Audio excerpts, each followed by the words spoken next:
Telugu digital media network లో political కేటగిరీలో number 1 కేవలం 72 గంటల్లో 1,50,00,000 వ్యూస్ పైగా పాపులర్ టీవీ నెట్వర్క్. అంటే ఇప్పుడు దేశంలో ఒక చర్చ ఏంటంటే 4 దశల్లో బీజేపీ గ్రాఫ్ పడిపోయింది, పోలింగ్ శాతం కూడా తగ్గిందని చెప్తున్నారు. బీజేపీ మ్యాజిక్ ఫిగర్ 200 సీట్లు కష్టమేనంటూ సెఫాలజిస్టులు చెప్తున్నారు.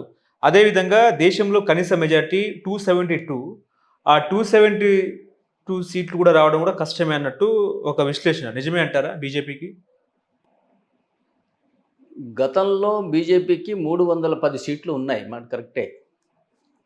ఈ రామ మందిరం వ్యవహారం కానివ్వండి, ఆ తర్వాత జరిగినటువంటి కోవిడ్ ఆయన డీల్ చేసిన విధానం కానివ్వండి, కొంత అభిమానం పెరిగి నేను అనుకున్నాను కదంటే ఒక 15% ఓకే. సీట్లు పెరుగుతాయి అనుకున్నాను, ఓట్లు కాదు. ఓకే. 15 నుంచి 20% పెరిగితే ఏంటంటే అంతకుముందున్న 300కి ఒక 50 పెరిగి 310 + 50 అంటే 360, 370 మధ్యలో వస్తాయని నేను కూడా అనుకున్నా. కానీ కాంగ్రెస్ పార్టీ ఈ పొలిటికల్ గేమ్లో ఒక గుగ్గులి వేసింది. అది రేవంత్ రెడ్డి గారు స్టార్ట్ చేశారు అనుకుంటా. ఫస్ట్ ఆయన నోటి నుంచే వచ్చినట్టు. ఏమని, మీకు 400 కన్నా సీట్లు ఎక్కువ వస్తే మీరు రాజ్యాంగాన్ని మారుద్దామన్న అభిప్రాయంతో మీరు ఉన్నారు. రిజర్వేషన్ అట్లాగే ఏంటంటే ఎస్సీ ఎస్టీ బీసీలకు ఉన్నటువంటి రిజర్వేషన్స్ని తీసేయడానికి మీరు సిద్ధపడుతున్నారు అని. దీన్ని తిప్పికొట్టడం అనేది బీజేపీకి చాలా ఇబ్బందికరమైన పరిస్థితి వచ్చింది. ఆర్ఎస్ఎస్ చీఫ్ వచ్చి చెప్పాల్సి వచ్చింది, మేము ఉండగా రిజర్వేషన్స్ని ఎవరు టచ్ చేయలేరు అని. అమిత్ షా ప్రత్యేకంగా చెప్పాల్సి వచ్చింది. పైగా ఆ మాట అన్నందుకు వీళ్ళ మీద సోషల్ మీడియాలో వచ్చినందుకు వీళ్ళ మీద కేసులు పెట్టాల్సి వచ్చింది. ఇదంతా ఏంటంటే ఈ బలంగా చెప్పుకునే ప్రయత్నం చేశారు, మేము రిజర్వేషన్స్ తీసివేయము, రాజ్యాంగాన్ని మార్చము అని. కానీ బీజేపీ వ్యతిరేకులు ఎవరైతే ఉన్నారో, లేదా ఎస్సీ ఎస్టీ బీసీలు రిజర్వేషన్స్ని అనుభవిస్తున్న వాళ్ళు ఎవరైతే ఉన్నారో వాళ్ళు ఒక్కసారిగా ఉలిక్కిపడ్డ మాట మాత్రం వాస్తవం. దీనివల్ల మీరు ఎంత చెప్పుకున్నప్పటికీ కూడా కొంత ప్రభావం చూపిందని నాకు అనిపిస్తోంది. చూస్తే ఎంత ప్రభావం చూపించినప్పటికీ కూడా అంతకు ముందున్న 310 కన్నా తగ్గుతాయని నేను అనుకోను. 310 బదులు నా లెక్క 360, 370 వస్తాయని అనుకున్నా. కొంత తగ్గితే తగ్గొచ్చు, కానీ అంతకు ముందు కన్నా సీట్లు అయితే తగ్గవని నా అభిప్రాయం. ఓకే. ఇప్పుడు ఇండియా కూటమి పరిస్థితి ఏంటంటే, ఇండియా కూటమి గ్రాఫ్ అనేది ఇటు దేశంలోనూ పెరిగే ఆస్కారం ఉందంటారా? నిన్న మమతా బెనర్జీ కొన్ని స్టేట్మెంట్ ఇచ్చారు. ఏంటంటే, నేను పొత్తు ద్వారా వెళ్ళను కానీ బయట నుంచి అయితే సపోర్ట్ చేస్తానన్నట్టు మాట్లాడారు ఆమె. ఇప్పుడు నువ్వు వేసిన ప్రశ్న యొక్క పరిణామాలు ఊహిస్తే ఏంటంటే చాలా ప్రమాదకరంగా ఉంటాయి, ఘోరంగా ఉంటాయి. ఓకే. ఇవాళ కాంగ్రెస్ పార్టీ ఇండియా కూటమి వగైరా వగైరా అన్న మాటలు కొంత సత్యదూరంగా మిగిలిపోతున్నాయి. ఓకే. పేరుకే నేషనల్ పార్టీ అయినప్పటికీ కూడా అంతకుముందు సిపిఐ, సిపిఎం, బిఎస్పి వగైరా, ఈవెన్ కేజ్రీవాల్ పార్టీ, ఇవన్నీ కూడా ఏంటంటే జాతీయ హోదా కొంత అనుభవించి చివరికి కోల్పోయినాయి. ఈ నేపథ్యంలో ఇవాళ కాంగ్రెస్ పార్టీ కూడా ఆ దిశగానే నడుస్తున్నది. ఇవాళ కాంగ్రెస్ పార్టీ స్వాతంత్రం సాధించిన మొట్టమొదటి ఎన్నికల్లో 1952లో 45% ఓట్లు మాత్రమే వచ్చినాయి. దాంతో 360 స్థానాలు గెలిచి నెహ్రూ గారు ప్రధానమంత్రి అయ్యాడు. 45% ఓట్లు గుర్తుపెట్టుకోవాలి. ఆ రోజున ప్రతిపక్షాలన్నింటికి కలిపితే 55% ఓట్లు వచ్చినాయి. అంటే ప్రతిపక్షాలంటే ఎన్ని?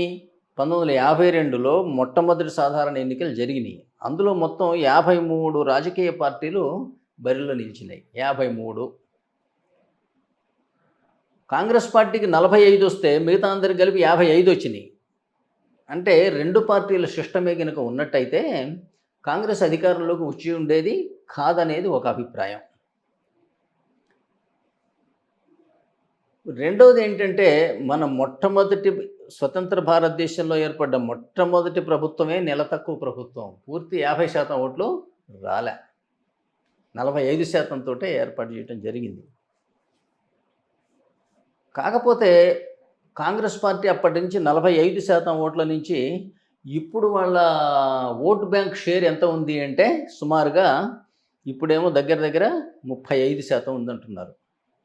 45 నుంచి 35 పడిపోయింది.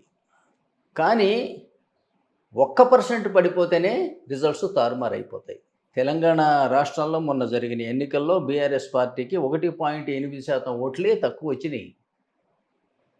దాంతో ఏమైంది, డిజాస్టర్ అయింది. ఒక అధికారం వీరిది పోయి ఇంకొకరిది అధికారంలోకి వచ్చింది. 1-2-3%తోనే ఇంత పెద్ద తేడా వస్తుంది. మీరు చూసినట్టయితే ప్రతి ఎమ్మెల్యే ఎలక్షన్ కానీ, ప్రతి ఎంపీ ఎలక్షన్ కానీ, నియోజకవర్గంలో గెలిచిన అభ్యర్థికి ఎంత పెద్ద మెజారిటీ వస్తుంది అంటేనేమో ఎక్కడైనా కూడా ఎక్కువ భాగం 1-2 or 3%.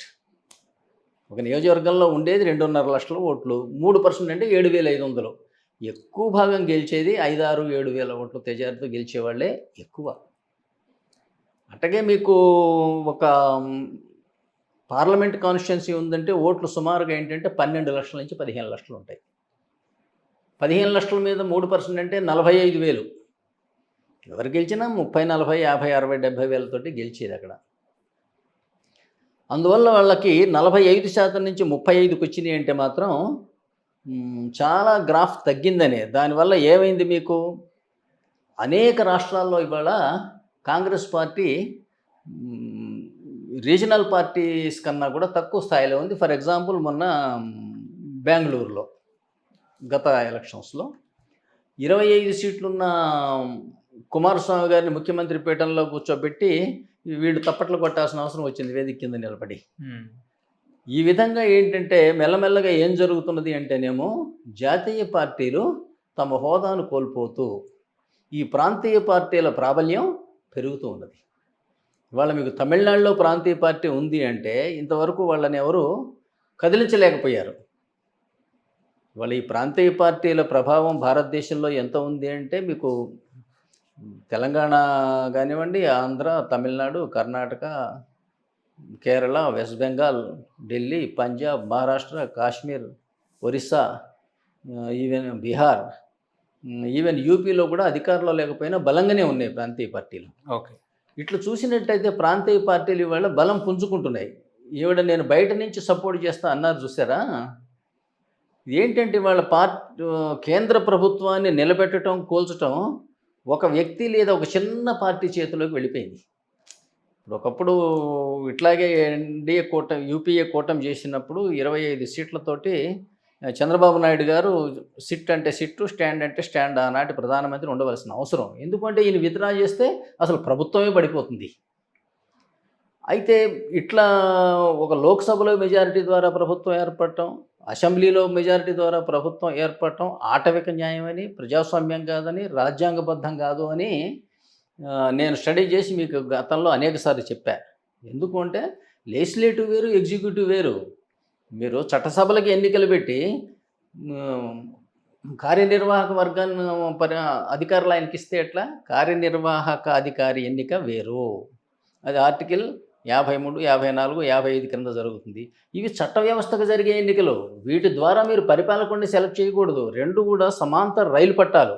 చట్ట వ్యవస్థ వేరు, కార్యనిర్వాహక వ్యవస్థ వేరు.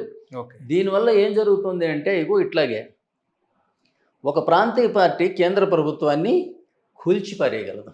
ఓకే. ఇది అభిలషణీయమా భారతదేశంలో ఎక్కడైనా? అభిలషణీయం కాదు ఇది. మీకు ప్రాంతీయ పార్టీ దాకా ఎందుకు, 2-3 సభ్యులు, 2 మెంబర్లు అటు నుంచి ఇటు వస్తే ఆ పార్టీ కూలిపోతుంది. మళ్ళీ ఇటు నుంచి 3 కొనుక్కుంటే ఈ పార్టీ, బి పార్టీ కూలిపోతుంది. ఏ నుంచి 4 సీట్లు కొనుక్కుంటే ఏ పార్టీ కూలిపోతుంది. ఇట్లా ఎన్నిసార్లు జరగవచ్చు? ఎప్పుడైనా జరగవచ్చు, ఎన్నిసార్లైనా జరగవచ్చు 5 సంవత్సరాల కాలంలో. దీనివల్ల ఏమవుతుందంటే రాజకీయ అనిశ్చితి, రాజకీయ అవినీతి, రాజకీయ అస్థిరత. ఇది రాజకీయ చదరంగం ఉన్న ఒక మ్యూజికల్ చైర్స్ గేమ్ లాగా తయారైంది తప్పితే ఈ ప్రజాభిష్టానికి ఇవి అద్దం పట్టడం లే. ఓకే. ఇది పద్ధతి కాదు. అమెరికాలో ఇది నిజమైనటువంటి ప్రజాస్వామ్య విధానం చాలా దగ్గరగా ఉన్నది అమెరికా విధానం. అమెరికాలో అధ్యక్షుడికి కానీ, గవర్నర్కి కానీ చట్టసభల్లో మెజారిటీ ఉండదు, అసలు ఉండకూడదు కూడా. ఓకే. మెజారిటీ ఉంటే ఏమైతే ప్రతిపక్షాలను పీక పిసికి పారేస్తారు. మనం చూస్తున్నది అదే జరుగుతోంది. జైళ్లలో పెడతారు, కొడతారు, కేసులు పెడతారు. ఇది ప్రజాస్వామ్యం అని వీళ్ళు పొరపాటు పడుతున్నందుకు వీళ్ళకి పడుతున్న శిక్షలు ఇవి. వీళ్ళకి ఎప్పటికి బుద్ధి వస్తుందో, ఎప్పటికి ప్రజాస్వామ్యం అంటే అర్థం అవుతుందో అది ప్రజల అదృష్టం, వేచి చూడాల్సిందే. ఓకే.